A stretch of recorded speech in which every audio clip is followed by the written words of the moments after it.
The Garden Report is powered by Prize Picks, the exclusive daily fantasy partner of the CLNS Media Network. Hey, Bobby Manning here. Welcome to another edition of the Garden Report in studio with Noah Dalzell from Celtics blog. I am Bobby Manning from CLNS Media, and we got playing games to talk about. We are halfway to deciding the Celtics' first round opponent.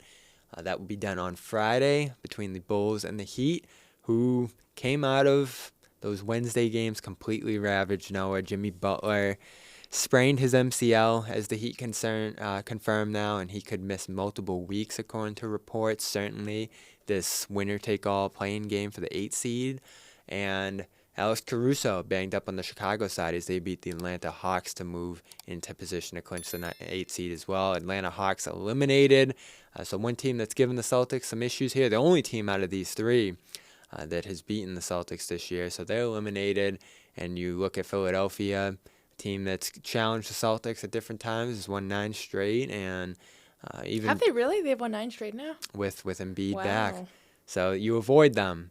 So with Butler out, Sixers on to the Knicks, Hawks out of the picture, and the Magic Cavs second round potentially here. You're looking at a pretty enviable path for the Celtics now. Yeah, I mean, I will say you never know. I think everybody's kind of imagining this Bulls pathway. I still think a Heat team without Jimmy Butler is very dangerous and could be a difficult matchup, despite the fact that that might not make any logical sense. And so I don't think they should count their chickens before they hatch. I don't think they should get ahead of themselves, but certainly, there was a moment there where it looked like they were going to be facing a healthy 76ers team in the first round, and that would be a much more difficult matchup, just based on the way that Philadelphia's looked and based on the way that Joel Embiid has looked for much of the year until really last night he didn't look great. But yeah, I think you got a pretty good pathway here. That being said, you also want to be ready for the finals. And so that'll be a difficult series regardless. All right, let's start with the Heat because I think they're going to win too on Friday. We'll see what the impact of no Butler is. They're 13-9 without him this year. I think they can manage. But I think also it's the opposite effect of what we talked about last week on the show.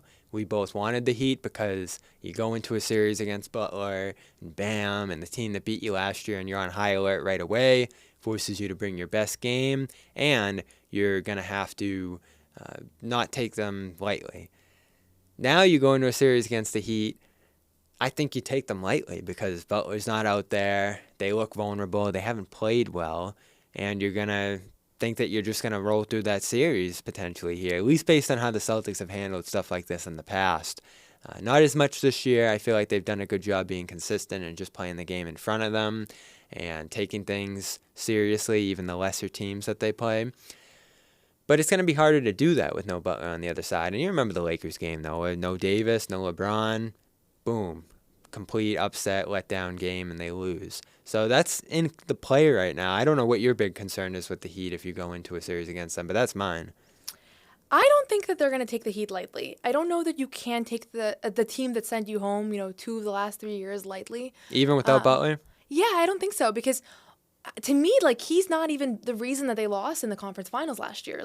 Yeah, he had that crazy series against Milwaukee. So against Milwaukee, yes, that he was the guy. But for the rest of the way, it was a lot of other factors that made them the team that they were. Starting at the top, starting with their defense and their coaching schemes. And if that's not enough, if the Celtics aren't looking at Miami as this is the team that sent us home on our home court in front of all of our fans when we were about to make history and blew us out, that's all they're going to be thinking about in my opinion. I think that has to be at the front of mind. And so I'm not overly concerned about this idea that they might overlook their opponent in the first round. I also just think they had a few of those games this year where they overlooked their opponent. Lakers game obviously being one, but for the most part they played really well against poor teams, and they played well when stars were missing. This wasn't the same as we've seen in years past where they totally kind of dismiss opponents.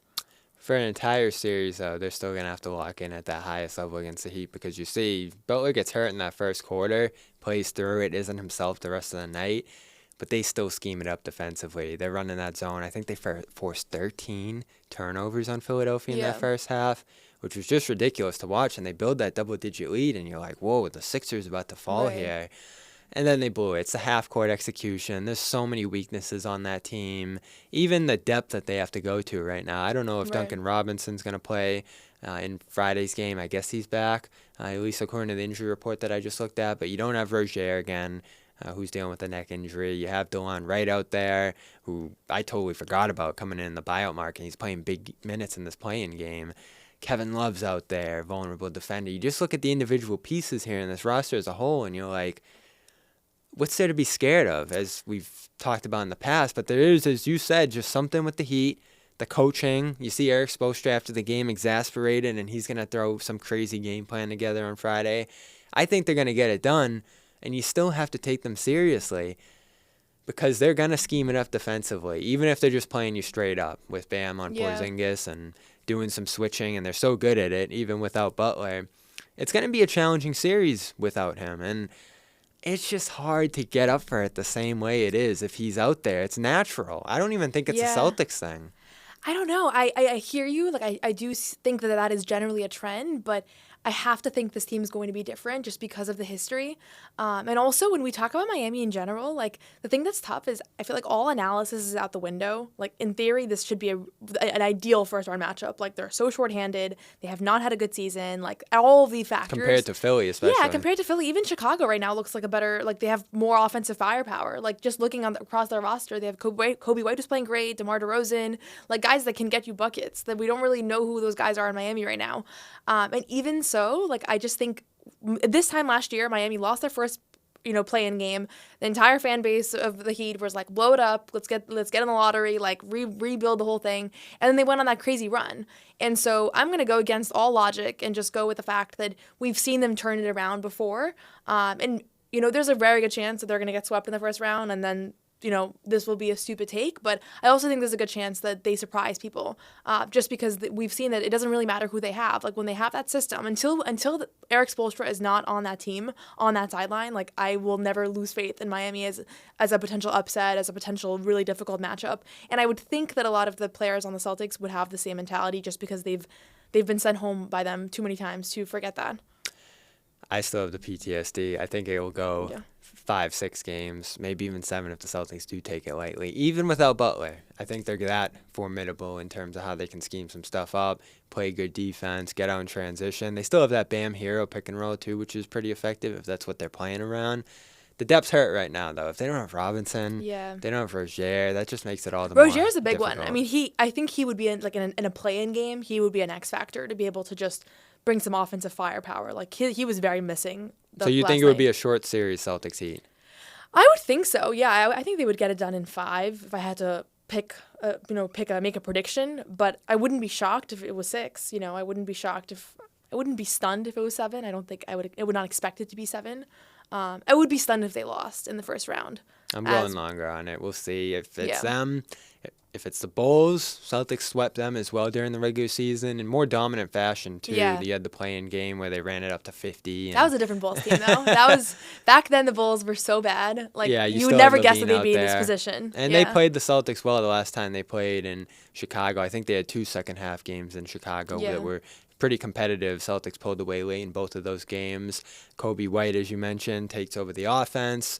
He's been efficient and effective throughout the year since taking over for Levine. There'll be, of course, no Levine in this series, no Patrick Williams either, who had a difficult season. But the guys out there have played well in their roles. Nikola Vucevic challenged Kristaps Porzingis in those games, and you have a physicality on the perimeter with some guys that can get into the Celtics, I feel like, and offensive rebounding through Drummond. There's some things there. They're an analytical team. They get up threes. They can go to the mid-range a little bit, too, through DeMar DeRozan. So they offensively have some versatility that can keep them in the game. Defensively, it's going to be a challenge for them, though. Celtics are going to go at White. They're going to go at some of these other smaller guys on the perimeter. And Vucevic, if you put him into some actions, pretty weak defender out there. So this one, to me, would be the short series. I don't think there's a letdown factor there. I don't think the Bulls are good enough to win games in that series. They could keep it close, but I would have the Celtics over the Bulls in 4. I would probably make that prediction. Like, I think the Celtics team is primed for a first round sweeps. Apologies. Like, if we're ever going to see that, this would be a good. There was such a dominant first seed, and the Bulls are as low performing of a regular season team to get into the playoffs as you could possibly have. I mean, I don't know how many games they were under 500, but it's kind of absurd that they're even in this position to be a game away from being in the playoffs. And so, yeah, I think that would be a smart prediction. You should just imagine a first round sweep. That being said, like with the way Kobe White played last night, and with the way we know DeMar DeRozan can play, like they still have they have a higher ceiling than they've shown throughout the season. I mean, there was no reason for them to be as bad as they were for such an early part of the season. I mean, when we were talking about the play-in game and the Celtics had to win by, I think it was 27 points or something like that, there was a legitimate conversation around like hitting that number, which is kind of absurd when you think about it, that it wasn't even just about winning, but it was like, can we blow them out by this number? And then they got it. So this is a Bulls team that has turned it around a little bit, and they looked really good last night. It was hard to say Atlanta did not look good, and Atlanta has been super inconsistent all year. But I would actually kind of love to see that series just because I think it's one that nobody really expected, and it would bring a lot of players that we haven't really seen in the playoffs for a while. So it would be kind of a fun thing to just give DeRozan an opportunity to have maybe put together a little bit more of a memorable playoff run. I think Kobe White, to me, is one of the most exciting players right now on the come up. But yeah, I don't think that they would have a real shot at Boston, or at least even a shot to make it challenging. Interesting that Atlanta loses. The only team of these four that beat the Celtics twice. Yeah. They showed that they can make it difficult on the Celtics and win those games in the matchup a couple weeks ago. Late season, I think some guys sat in the first game, and a 30-point collapse is pretty big anomaly. So I don't know how close that could have gone. No 10 seed has won this play-in game still to this day, so I guess you could have expected this. And then Philadelphia, you're talking about them sneaking into the series in a pretty major way if they lose that game last night, and they almost did. So I think the Celtics probably dodged the most difficult opponent in Philadelphia, Yeah. and then you could have considered Atlanta too. So letdown factor in, maybe you fall asleep against one of these opponents, but if you take the Bulls, or the Heat for that matter, seriously, you should be able to get out of here reasonably fast in this first round. We'll have more previewing who a matchup will be. Prize Picks is America's #1 fantasy sports app with more than 3 million members. It is the easiest and most exciting way to get on the action while you watch your favorite sports and players. You just pick more or less on 2 or more player stats and watch the winnings roll in. Prize Picks is so easy to play. I can make my Celtic picks and make my entry in less than 60 seconds. Quick withdrawals and easy gameplay and an enormous selection of players and stat types are what makes Prize Picks the #1 fantasy sports app. Celtics and NBA fans, you can get in on Prize Picks in 30 states across the country, including California, Texas, and Georgia. On Prize Picks this week, I'm selecting Jason Tatum to dish out more than 5 assists and his teammate Jaylen Brown to have more than 22.5 points. Download the app today and use code CLNS for a first deposit match up to $100. Pick more, pick less. It's that easy. Prize Picks.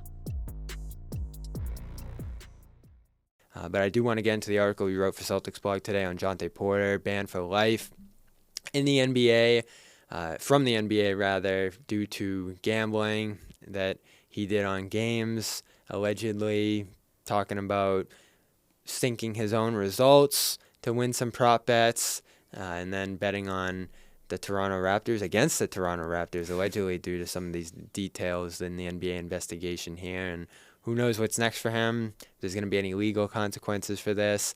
But he's out of the league. Adam Silver came down pretty hard in this circumstance. And you wrote today in Celtics blog that you actually disagree with that decision to ban him for life.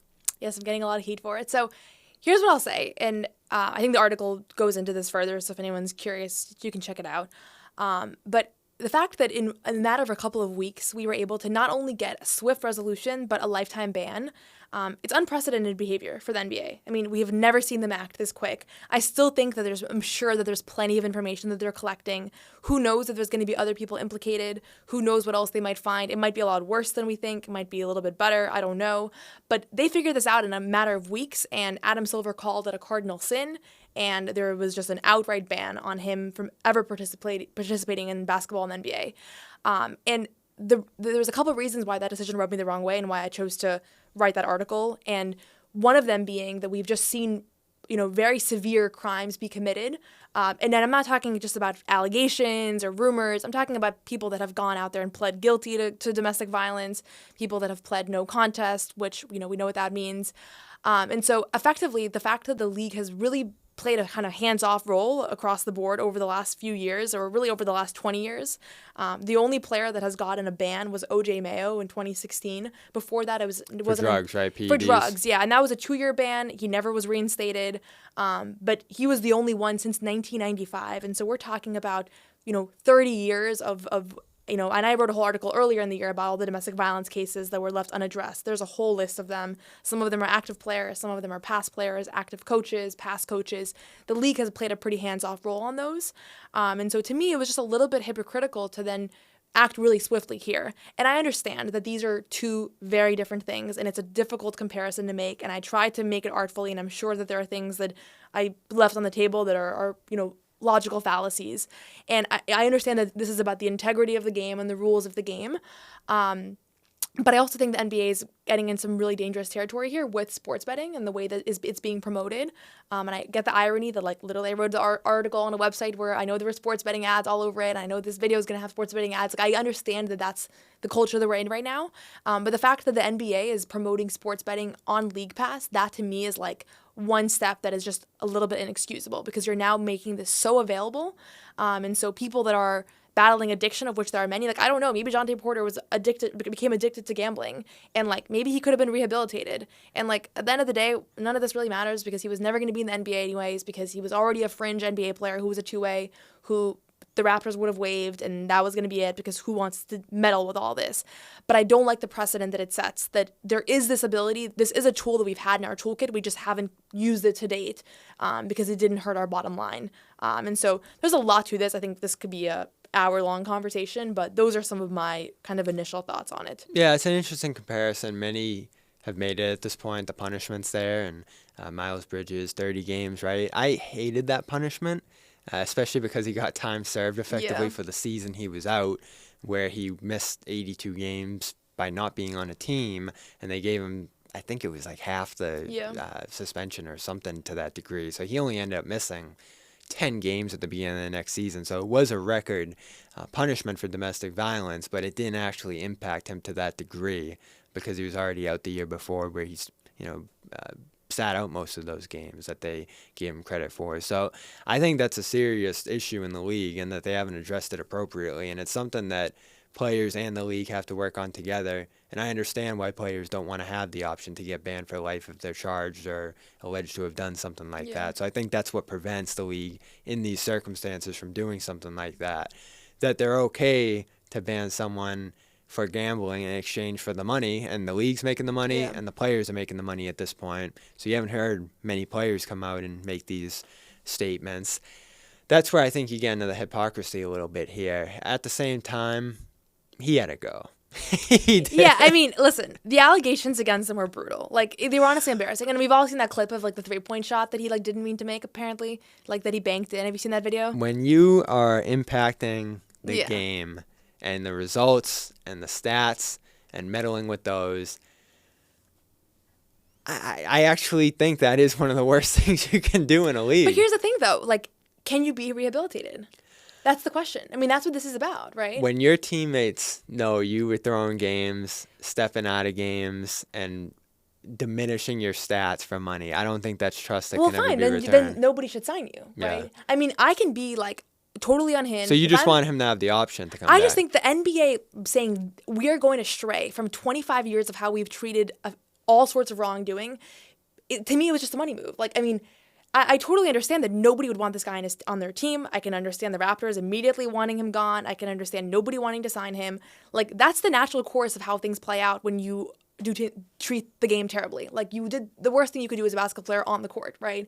And so, to me, it's the same idea as, okay, if you go beat up and 5 of your teammates, well, in theory, nobody would want to sign you, especially if you're a two-way guy that doesn't even, have a marginal value to this team. I mean, he wasn't even playing. That might be the key point here. How would they have treated X All-Star if he did Oh, yeah. this? I wish it was somebody more prominent, because I think this whole conversation would have been different. I mean, I guess I shouldn't wish that. But in a sense, to me, it's why is the NBA getting involved? Why couldn't he have just been waived? And then, I mean, obviously there was going to be a punishment, but why set the lifetime ban? What if for the next 5 years he gets rehabilitated? We find out that he was addicted to sports betting. He wants to get another chance in 3 years. Does the league have to have a lifetime ban on him? again, I'm being I'm playing devil's advocate here because I don't actually think that he was ever going to be in the league again. But the fact that this is the way that this was approached when we've seen for so long on so many just terrible stories, they've never taken this pathway before. I think you make a good point. I do think the lifetime ban's appropriate, though, just because it's the number one rule. It's the one thing. They got it in the locker room. They got it plastered all over your contract, I'm sure. They probably have a meeting to begin every year saying... They have one. I looked at the CBA. They have one meeting every year. Just don't bet. And I know That's you're allowed it. to bet on other sports, Yeah. right? But I'd tell them, just don't bet. And you think nobody else... I'm sure that there are other players that are sitting there right now being like, well, that's it for me. So there's no way he was the only one. it's rampant now. And he Yeah. did go through legal apps, at least according to the details here, to do this. Even the props he had on himself there, which I don't know how there wasn't a guardrail against that. How are there props on Jontay Porter? I don't know how that exists either. Yeah, it's absurd. There need to be guardrails. There need to be reductions on the, I think, just in-your-face nature of this and the culture that they develop here. And I do think those are all pretty valid points here about, try it, do it. Like, there's just such an association with the game there that I think it's hard to not believe that those two things go hand in hand there. Yeah. At the same time, like when we're talking about the Shohei Ohtani situation here, that also came to rise, and we asked Tatum and Missoula about it. It exists no matter what. Right. And that's been Adam Silver's argument, is that now that it's legal, you have these alarms that can go off if someone does this. You're able to handle it pretty cleanly here by just having him banned from the league, and you move on about your day with this. So there's two different discussions to be had, because I do think they handled this case right. I do think it needs to further push along this conversation about the culture that this is developing around the game. And we were there in Atlanta. We asked Missoula, what do you think about this? There was a situation with J.B. Bickerstaff where he said his family was getting threatened over some of these lines and the way he coached these Halliburton games. said that And too. Halliburton said he feels like a prop out there. So all this stuff has impacted the way we watch these games. Missoula said it, though. This has been around forever. Everybody has dealt with this. Even some of these controversies existed, at least on the collegiate level, before gambling was legalized, too. So, listen, if it's not for you, it's not for you. I get it. Some people just don't like it. I've grown to dislike it, too, and I used to be someone who dabbled in this stuff a little bit. I just think it's nasty stuff in a lot of ways. But I think there's a lot of arguments with many of this stuff that if it's legal, if it's regulated the right way, and it might not be regulated the right way right now, that's better than just having in the darkness and potentially this stuff happening behind the scenes with no way you can track it. Yeah, I think you make a lot of good points, but I totally disagree with Adam Silver's point that, like, now that it's legalized, we can control it. People were not sports betting the way that they bet now. They haven't controlled it since it right, came and out. I'm not even like gonna dig it. I mean, I dug into the numbers for my article and just like how much rates of addiction have increased or people calling hotlines have increased, but it's hard to measure. All I know is that 3 years ago, like, the people in my life were not sports betting. They were maybe betting each other a little bit. And now every time I turn on a basketball game, everybody that I'm with is like, who do you have money on? I have money on this guy. I have money on this guy. Like, it's completely different. I mean, the fact that players are now getting heckled about their prop bets, what Jason Tatum told us is like, I'm constantly hearing about this. That wasn't the case 5 years ago. And so the rise of the apps have totally changed the game. People like me that never would have sports bet, when all the free promos were happening last year, I was like, yeah, I'm gonna jump on these. Like, I follow sports. Like, I'll get the $200. And I stopped after a few months because I was like, okay, I got the free promos and now I don't want to start spending money on this. But it got people. It was totally effective. And so to me, like, this is a moment where if the NBA wants to lay down the law on Jontay Porter and make him an example out of him, which is clearly what's happening, then they also need to start considering some of the other things that they are responsible for. And to me, like, it's like thinking about gambling addiction prevention, thinking about, like, can we have Shams be the guy that is also a FanDuel sponsor and also an insider, and how do we know that the things that he's saying, like, there's a lot here to unpack. There's the fact that you can't watch a pregame show or a halftime show without getting, just completely spammed with numbers and stats. And so, and I just think there's a lot to consider here. And the domestic violence thing, it's kind of like two different issues that I'm drawing attention to. One is the fact that clearly we have this tool at our disposal and the league has just shied away from it. And then the other is the fact that I do think the sports gambling ecosystem has, in the last 2 years, gone from very marginal to totally just dominating the way we consume sports. And Jontay Porter's 24. I'm 25. I feel like I could make a stupid mistake. And I'm not going to say that it was an excusable mistake. It was not excusable, but a lifetime ban with no pathway to rehabilitation. It seems to me like just I'm never gonna accept that. Honestly, They tried to turn $80,000 into $1 million, and they didn't think anyone was gonna notice. Stupid.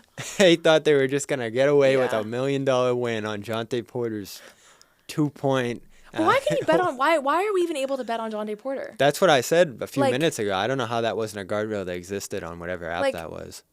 Yeah, and I will say Charles Barkley is the one person I don't always agree with his takes, but he's Maybe the it one was through person, someone else. That would Yeah. have to be what it was. I've totally agreed with Charles Barkley on a lot of these things. Like he's the one that asked Adam Silver about domestic violence earlier in the year. He's like one of the only prominent media members that's actually used precious time with Adam Silver to ask him about this. And he said today that he thinks Jontay Porter should get 5 years. And after 5 years, we can go through the motions of trying to re-enter the league. And like probably he wouldn't have anyways. But so yeah, I found an Don't you think ally in it the sends media a space. message though?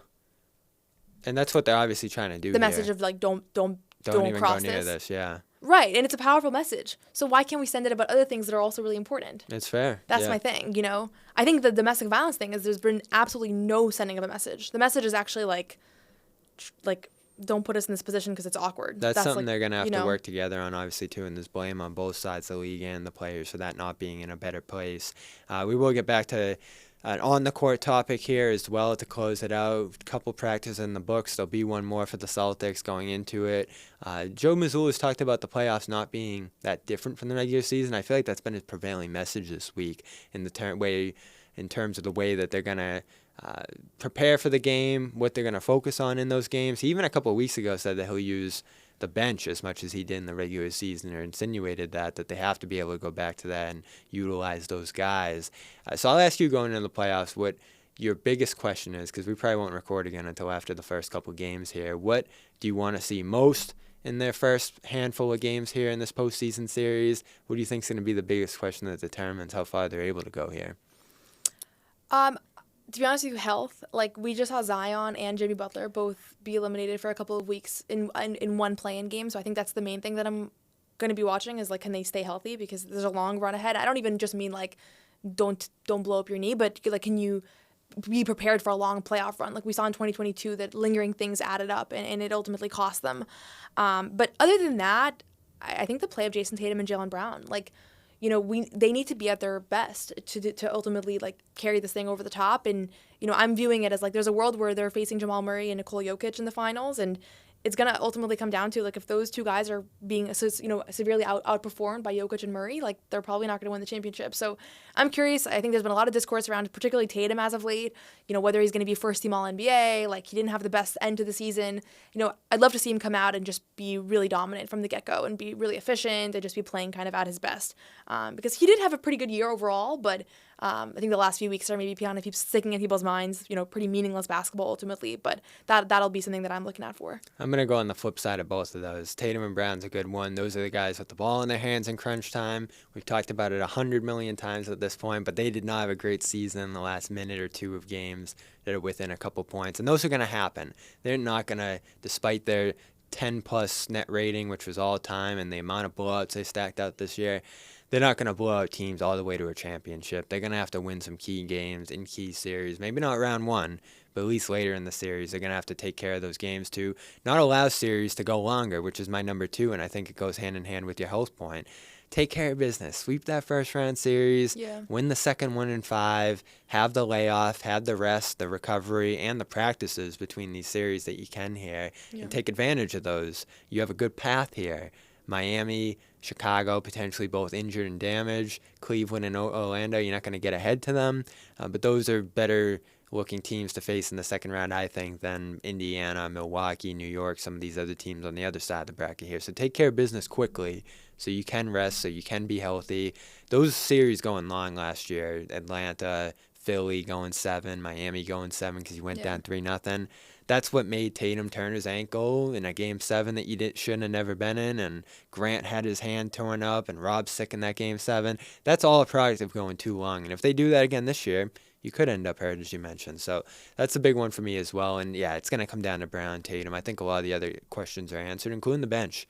which I think has been pretty good this year. I am curious, though, to your point about Missoula insinuating that they're going to keep the rotation as it is as much as possible. I'm very curious to see how Peyton Pritchard is going to hold off in the playoffs because, as you know, I'm very high on him. I think he Three has guys who have never played significant roles in the playoffs. And Brad talked on Tuesday and said, I'm excited about the guys who have playoff experience, but I'm also excited about the fresh naivety, I think he said, of the guys who haven't. So they're going to use those guys. How are they going to perform in their first run here? It's a question I think lower on the list because they played well all year. I feel pretty good about them going It's in. lower on the list, but it's what I'm excited about because I do think a Peyton Pritchard at full strength, full confidence, the way that we've seen him over the last few months is an enormous asset for a playoff run. And we've seen guys like him be the difference between a championship and not a championship in historically. Like, you win games with a guy like Peyton Pritchard. And so I would hate for him to have a couple of bad games and kind of maybe lose those minutes, and next thing you know, he's playing, 8 or 9 minutes a night, and he's no longer kind of the same guy that we're seeing right now. So it is like a asterisk storyline, but it's one that I'm interested in watching play out. Game 1 Sunday, 1 p.m. We'll be at TD Garden. Noah will as well. So follow on with her coverage at Noah Dalzell, NBA and Celtics blog. We'll have more Garden reports to come, including another post-game show, I believe, after this Bulls Heat game, when the Celtics will finally figure out who they're going to be playing in that Game 1.